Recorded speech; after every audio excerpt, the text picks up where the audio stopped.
Hey everyone, welcome back to a new video. Before I begin on the stories, I just wanted to mention, if you have your own personal scary story that you would like to send me for me to possibly narrate here on the channel, you can do so by sending it to southerncannibal.com. So if you have a personal true scary story that you'd like to share, please consider sending it my way. Now that all that's out of the way, let's begin.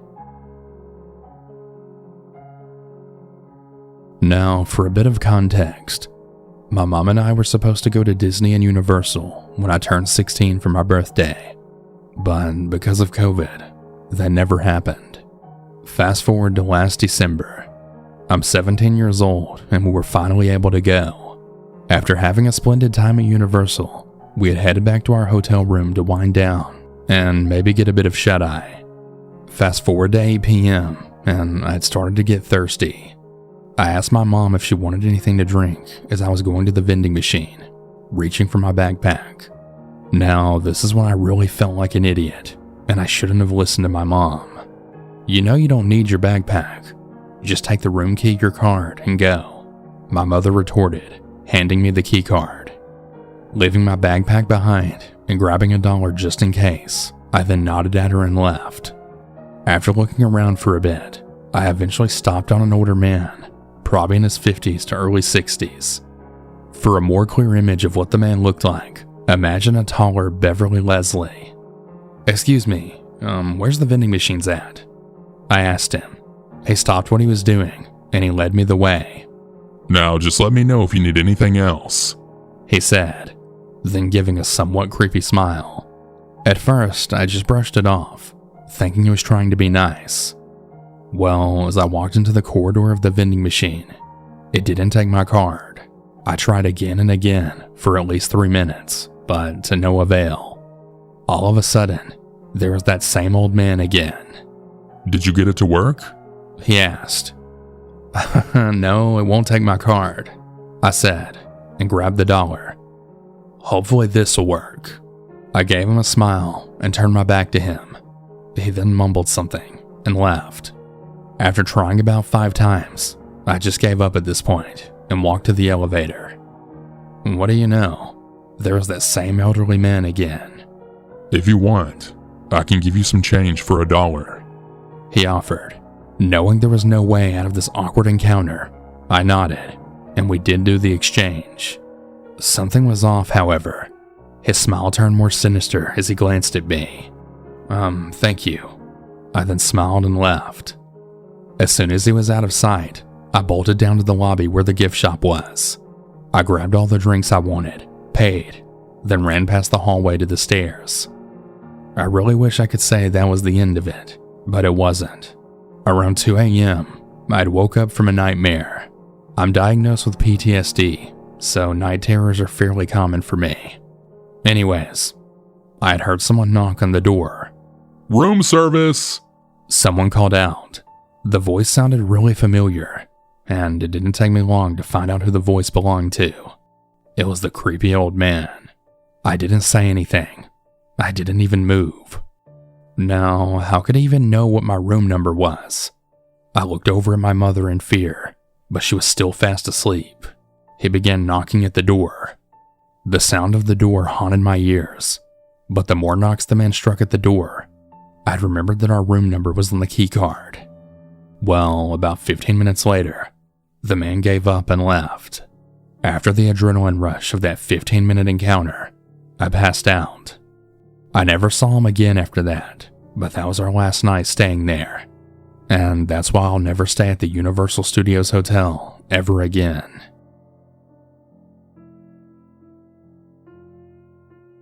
My name is Austyn. I'm a 26-year-old male, and the story took place about a month ago, April 16th to be exact. It all happened on a trip my fiancé and I were on.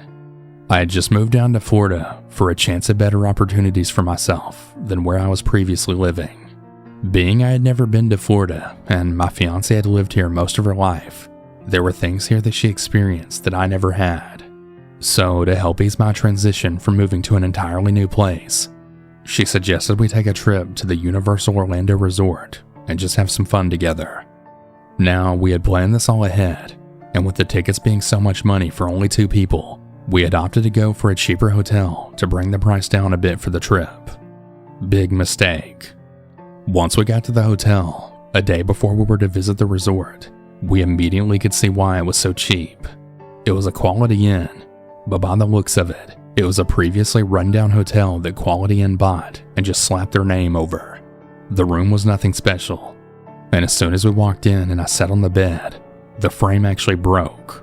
That was the first clue as to just how bad this place was. We didn't spend too much time in the room, as we had planned to go see a movie that night, so we quickly dropped our bags, then left the room. By the time we got back, it was around 11 p.m. I was really tired and I had a migraine, and so my fiance and I opted to just pick up food on the way back, and then ate it once we arrived. I quickly changed for bed after finishing my food, and laid down, hoping I could just fall asleep, even though my head was really throbbing. My fiance did the same shortly after, and before long, we had both drifted off to a deep sleep. Now, my fiance has this thing of always needing to face the door when she sleeps, as it makes her feel more at ease. I say this to explain just how we were laying. So the layout of the room was as follows. You walk in, and to your right there's 2 beds. There's a night table between them, and then to your left was a table and a dresser, which had the TV on top of it. If you kept going straight, you'd walk into the sink/bathroom area. Now, the way we were positioned, my fiance was the one facing the door to our room, and I was laying behind her. She was pressed against my chest, so the moment I then felt her suddenly jolt up, it woke me. She immediately tapped on my shoulder, then whispered to me. I think I heard something at the door. It sounded like someone's trying to open it. I didn't hear anything, but the sound of her voice made me believe she wasn't making it up. We sat there listening for what felt like forever, but was probably only 10 seconds in reality, before I then too heard the same noise. It was someone trying to open the door with a key card. Before I even had a chance to speak, the door suddenly opened, but only slightly, as my fiance was smart and she had put the door latch on the door as well, right before we went to bed. I could see a man peering through the crack between the door, and he looked right at us. I immediately jumped from the bed and yelled at the man, "Wrong room, buddy. People are in here."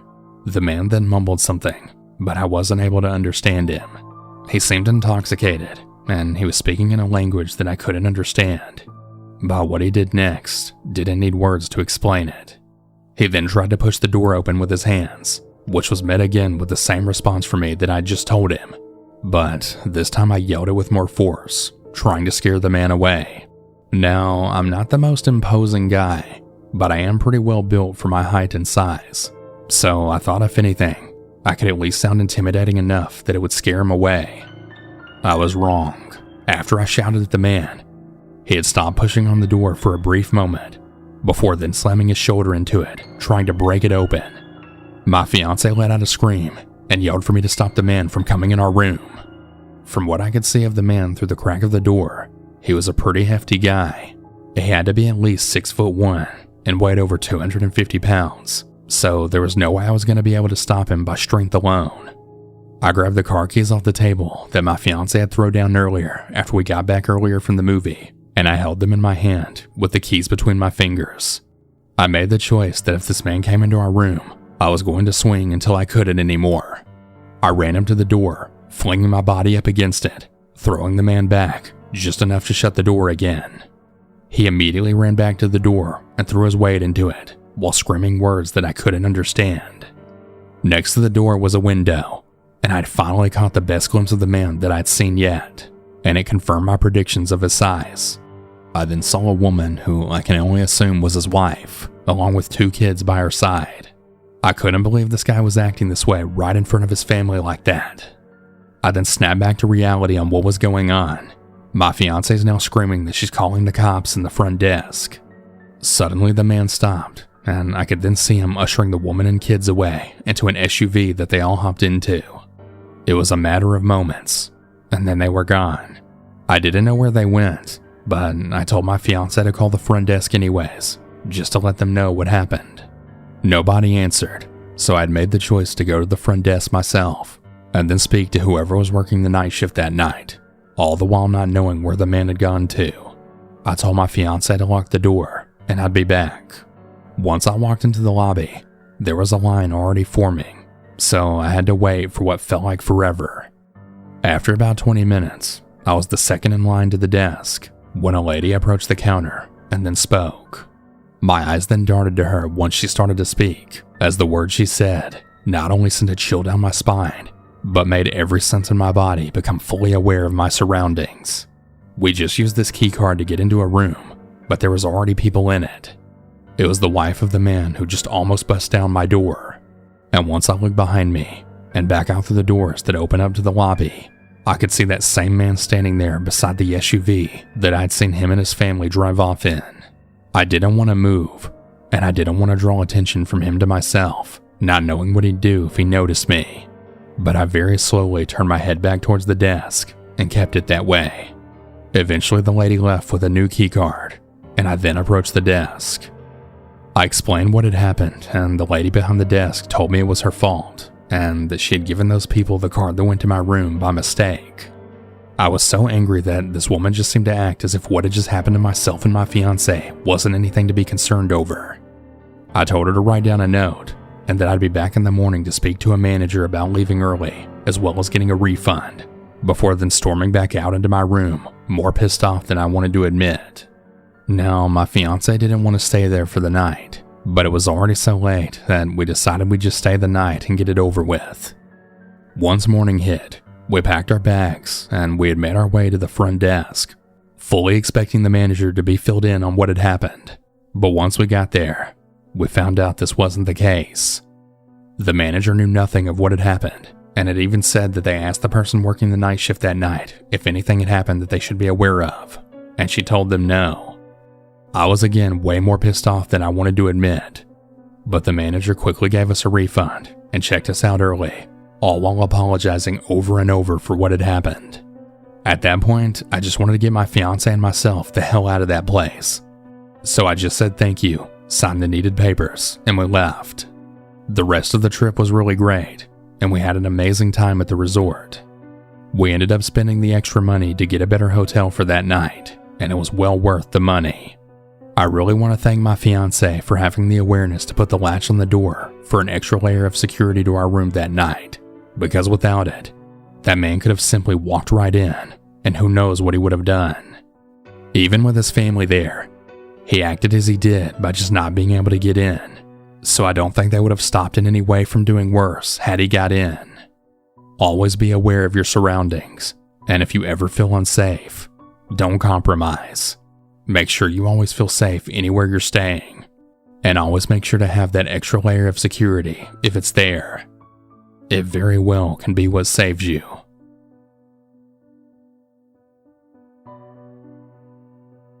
Alright, so I'm gonna keep this simple a bit.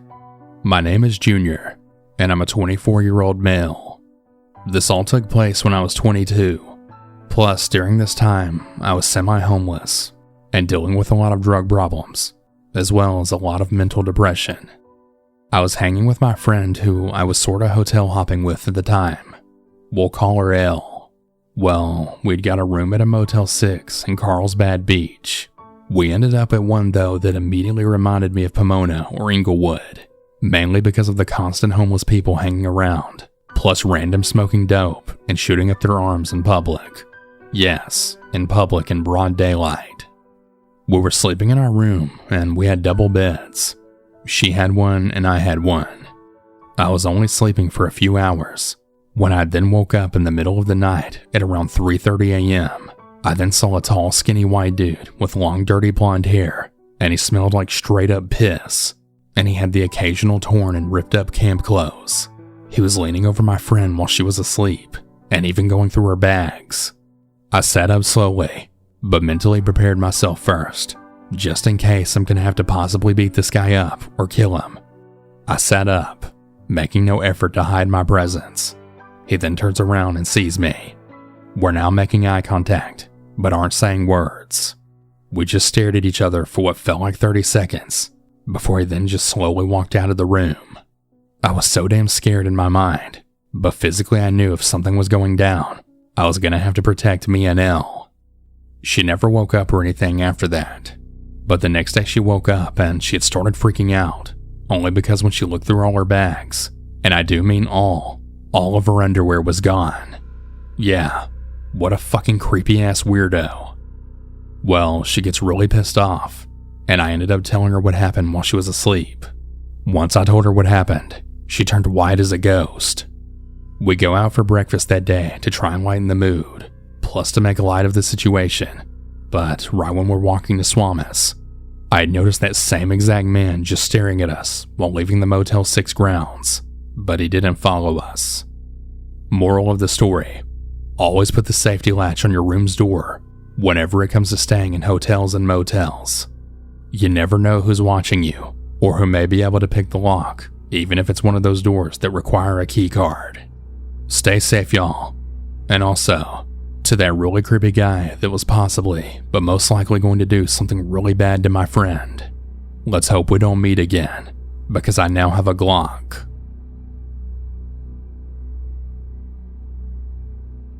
This happened around 2 years ago. It was the second week into summer, and my soon-to-be wife Fiona and I decided to drive down to the Outer Banks for a week. We tried to find an Airbnb, but the prices were just way out of our range, so we settled for a Holiday Inn instead. Our drive was a little under 8 hours, with the exception of a few stops along the way. Once we arrived, we unpacked and we took a walk down near the beach and ate at the restaurant in the hotel. Right at around 10 o'clock, we decided to settle in for the night and watch a movie before we then fell asleep. About an hour in, Fiona was out, and so I just went to turn the TV off. I stood up to flick the light switch on because I had lost the remote, but as I did, I realized the closet door adjacent to the bathroom door was halfway open, which I thought was strange since we never needed to use it. I thought nothing of it though, and once I found the remote, I just shut the closet, and I then crashed. I remember at about 4 a.m. waking up and feeling really hot, and so I had to get up for a drink. I then walked to the bathroom to fill up my cup. I had then heard the slightest creak as I was filling my cup up, and heard a few light footsteps ascending outside the bathroom. I then quickly looked to find the closet door wide open. This really freaked me out, so I decided to check around the room to see if I could find anything suspicious. I had to tell Fiona the next morning, and she was really freaking out. Well, we ended up just carrying on with our beach plans for the rest of the day, and forgot about it. Well, later that night, we came back to our rooms to find a few things missing from our luggage. And as you can imagine, a few of my wife's articles of clothing were gone. I was really pissed off, and I went to the front desk to get a room change. We got one down the hall and went to sleep right away after we made the transition. I woke up this time to multiple clicking sounds. They clicked a few times, then paused repeatedly. I sat and listened frozen when I then saw at the corner of the room, when my eyes then cleared up, of a large man with a camera taking pictures of me and Fiona. I started to scream, and he had started to walk towards me with his really large hands trying to cover my face. But I was already out of bed, trying to grab my fishing blade. I jabbed at his right shoulder, and I sent him screaming towards the front of the room. Fiona wasn't any help, as she was just screaming at me to get him. I tackled him to the ground, and had Fiona flick the light on. The man was a sick-looking homeless man who smelled horrible, clearly with a mental disorder. He didn't put up much of a fight, but once we had the police pull up and cuff up the man, we had found his camera. It was loaded with pictures of Fiona from the hotel lobby to pictures of her at dinner in both of our rooms. And yes, we did find his pockets full of our cash and luggage. After about 2 weeks, we got a call from the hotel manager telling us he had found the surveillance of the guy walking right into our room, all while we were distracted taking our luggage into the rooms. This just goes to show that you need to be very careful when you're in hotels. Make sure that your doors are always locked, and be sure to check under the beds and closets just to be sure.